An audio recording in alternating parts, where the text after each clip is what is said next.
Hey everyone, welcome back to the Vinyl Brotherhood. It's good to see you again here at the start of 2024. It's going to be a great year, and we're going to start it off with a review of Fall Out Boy, if you can believe that. It's going to be a great time, so sit tight, get cozy, and we're going to start here in just a minute.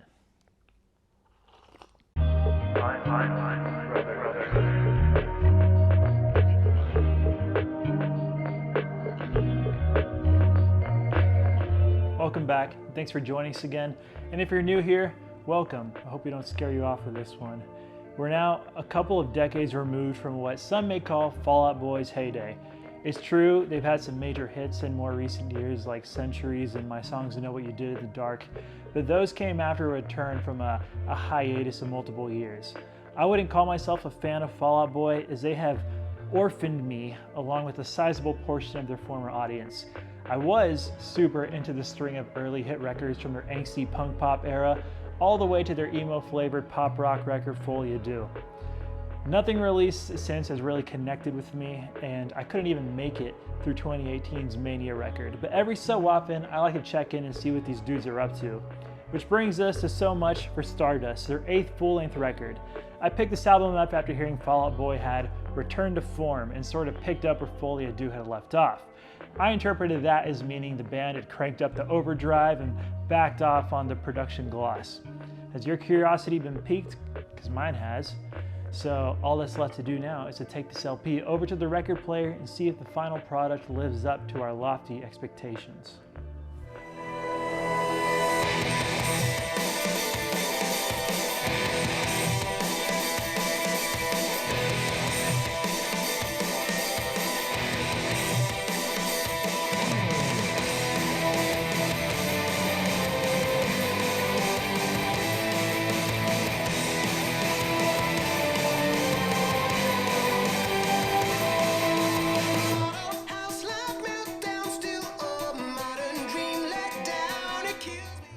Alrighty then. Here's the album artwork. Got a nice painting of a dog right there in the middle. On the back, another dog and a cake. It's kind of like the yin yang, but it looks like a upset, perplexed, confused, befuddled face, if you can see that. And just a quick aside, that's the perfect shoe right there. No one's paying me to say that, but that is a great pair of shoes. And on the inside, got Fall Out Boy, looking as infused as ever. So, everyone is back for So Much for Stardust. Pat Stump is on lead vocals and guitar. Andy Hurley is on drums. Joe Troman is on lead guitar, who actually took a hiatus from Fall Out Boy shortly after the release of this album. And of course, bassist and primary lyricist Pete Wentz is also present, and even producer Neil Averin showed up. I know it's hard to believe, but 2018 was actually a good while ago now, and we haven't gotten a full-length Fall Out Boy record since then. These guys haven't really been on my radar for a good while, so I'm not entirely sure what the fan and critical response to Mania was, but like I said a minute ago, I gave it a shot and I couldn't finish it. On Mania, they just seem to take every quality, every trend of current top 40 pop music that most grates on me and just push it to the forefront. I don't know if y'all feel similarly. I can't say I've really enjoyed anything they've released since coming back from their 2009 hiatus, and I think I'm starting to understand why. When Fall Out Boy arrived on the scene, that early mid-2000s punk pop emo thing was in very high demand, and they did a good job in meeting that demand in the form of fast Elvis Costello with more distortion. They were, and possibly still are, on the Mount Rushmore of that movement. The thing is, when that era died down and the general public moved on, Fall Out Boy moved right along with them, as they have been for the decade plus that followed. I'm not saying it's an inherently bad thing to expand and evolve your sound. I think my argument would be that Fall Out Boy has never actually been a punk pop band. They're actually just like a trend band. Like every few years, they pop in as if to say, hey everyone, we're ready to be famous again, and then they just adapt and adjust their sound accordingly to whatever the cultural zeitgeist requires. If they're having fun, more power to them. I just kind of wish I was having more fun. But hey, So Much for Stardust may yet surprise us. I don't mean to ramble, but I think the reason why I've been holding out hope is because while Fall Out Boy is constantly giving the car a fresh coat of paint, for better or worse, when you pop open the hood, what you actually find is a promising combo of solid technical ability, an endless well of rich musical traditions to draw from, and competent songwriting and more than competent lyricism. It's all a question of the band playing to their strengths at this point. Well, when I actually did listen to So Much for Stardust, the results were more or less what I had expected. Everything that has worked before works fairly well here, and this is best exemplified in the opening track. The song is called Love from the Other Side. It took a second to get going, but once the guitars dropped in, I was feeling pretty good about it. It does err on the familiar side until we get to the chorus, but this one is more of a hit than a miss. And I was left with a couple of takeaways. One, the guitars sound great. They're pretty much just right, and that's true for most of the album. They're obviously cleaned up a bit, but they retain that nice crunch and dimension that often gets lost on a highly commercial record. And my second takeaway, and this shouldn't come as a surprise to anyone, the vocal processing is too much. It gets a bit grating, actually. I said that everything that worked in the past still works. Well, everything that sucked back then still sucks too. There's no denying that Pat Stump is a very talented and powerful vocalist. And years later, they still insist on sucking any humanity out of his performance and smothering it with whatever the audio equivalent of Vaseline is. Regardless, Love on the Other Side has a good feel and a heck of a chorus that I put up there with the best of their work. I think the last Fall Out Boy song that I genuinely enjoyed was From Now On We're Enemies off of the Hits compilation. It's nice to have that Fall Out Boy back with us again. Of course, they're gone about as quickly as they arrived. I'll cut to the chase. The rest of the album kind of left me cold and underwhelmed. Look, it's gonna take more than stomping on the rap pedal to win me back. Your songs have to do something interesting from the most fundamental point. I'm talking melody, composition, the heart and soul. If it's just you in a room with your acoustic guitar and you have a mediocre tune, you can't just hop into the studio and dress it up. Some of these songs come close.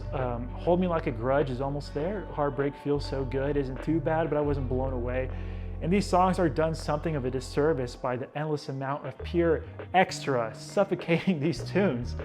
Fall Out Boy are gonna try some crazy stuff on this record, and man, do they want you to know it. So half of this album features the London Metropolitan Orchestra just blaring in the background, doing their knockoff Lux Eterna, more often than not when the song really isn't asking for it. But yeah, So Much for Stardust is a Thanksgiving turkey with all the trimmings and no subtlety. Everything is just in your face, and I'm guessing it might be... Are you laughing? Everything is just in your face, and I'm guessing it might be an attempt to capture that big arena atmosphere and energy that they're probably used to by now, but bigger isn't always better. Case in point, track 5, Heaven, Iowa. Heaven, Iowa is unfortunately a miserable experience. I hate the chorus. I hate the top 40 staccato vocal thing that they and just about every other successful pop artist is doing, going back and forth between 2 or possibly 3 notes. Star-crossed lovers forever. It's almost as painful as Centuries, and it blows my mind that at least one member of Fall Out Boy likes his stuff. There are a million different very successful pop acts doing this exact thing, and I think Fall Out Boy may be wanting some of that action.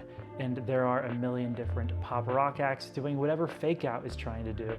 It's totally listenable, but strangely, it's not very Fall Out Boy-ish.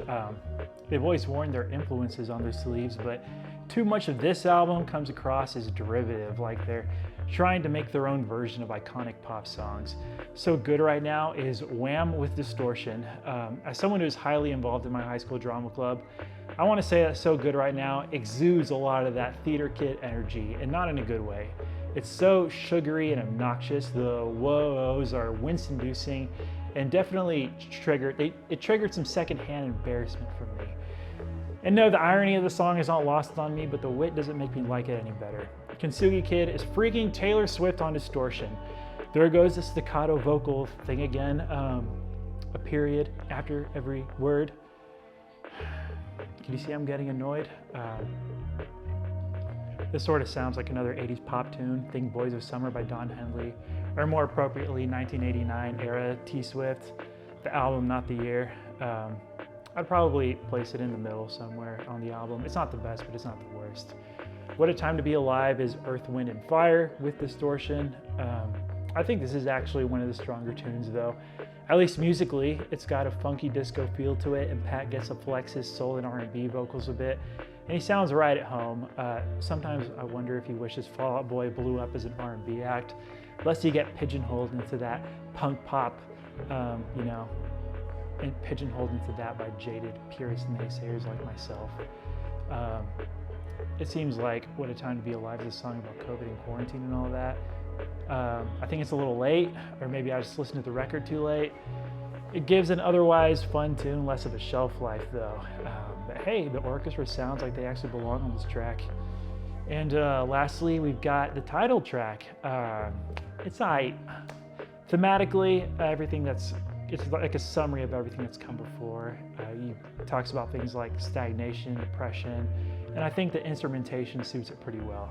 The lyrics from Love on the Other Side, track 1 if you remember, they actually show up on So Much for Stardust in a pretty clever way. I'm not even kidding. I didn't even pick up on this until about my 4th listen, but when my non-observant self took notice, it felt to me like a good way to incorporate those lyrics.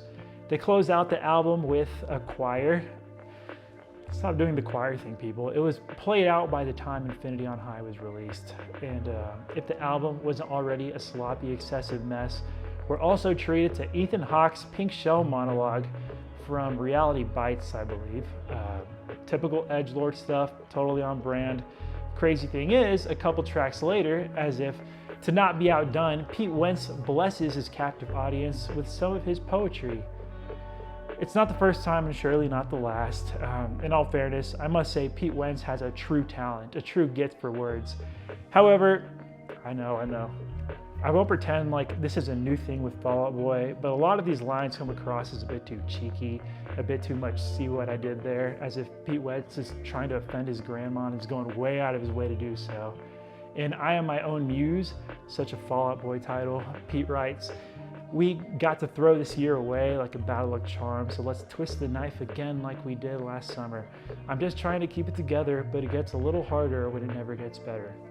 In Flu Game, Pat sings, "Oh God, kinda please, will you kill me now?" And honestly, this side is so good right now, I'm starting to relate a bit. Someone once said, the songs you grow to like never stick at first. I gave this album a few tries and no such luck. If anything, I began to resent it. Like, I found myself feeling like I had to survive it. If I can just make it past this tired, unoriginal chorus a couple more times will be good. As with every Fall Out Boy album, I go in wanting to like it. I didn't set out to shred So Much for Stardust, but I can't lie to you. There is a weird paradoxical thing going on here, and it could be that I'm just too far removed from their scene at this point, but while they definitely get the numbers and the shows, I think even their prior version of fame or infamy would be preferable to whatever this current existence is. This album could have easily been a tree falling in the forest, but I had to get my hopes up, and I got burned for doing so. It actually made me wonder if I had actually been looking back on those old albums with the old rose-colored glasses. So I went back and listened to those early albums, and guess what? Calm Before the Storm is still a banger. Sophomore Slump is still fantastic.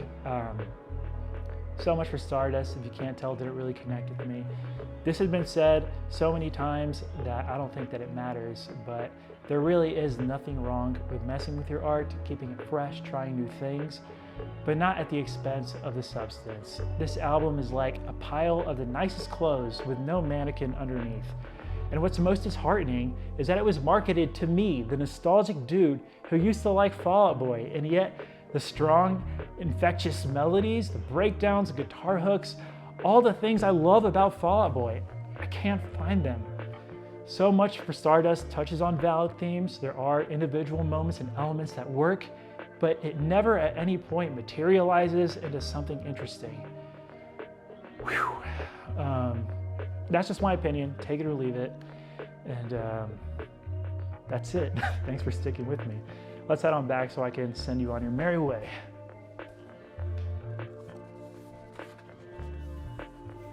Despite the several positive reviews surrounding So Much for Stardust, I dare to say that this album is essentially Folie à Deux but worse. The hooks aren't especially strong, and it's laden with gimmicks to mask the weaker composition. They can't be faulted for the lyrics, as they seem to hit the usual level of quality, but at the risk of repeating myself, Fall Out Boy seems more than anything interested in repackaging the worst ideas that the top 40 has to offer and trick angsty kids into thinking they're listening to a rock album. So Much for Stardust is mildly amusing at best, but in fairness, they seem like they really believe in this project. I can appreciate the level of experimentation, even if I scale back the pop sheen by 50%, but without the confetti and the strobe lights, this album is just kind of boring and derivative. Yeah, I think I'd score So Much for Stardust a 4.5 out of 10. It's unfortunate, and this isn't the low note I wanted to start the year on, but it's too late now. Maybe some of you would disagree with my analysis. If so, please hit up those comments down below and make your case. I'm always interested in hearing what's on your minds. And that's about all we have for today. So if you enjoyed this video, please hit the like button and maybe even the subscribe button. Thanks for watching, everyone. We've got a fun year ahead, and we're glad you're here to join us for it. So have a great one. We'll see you all again very soon right here at the Vinyl Brotherhood.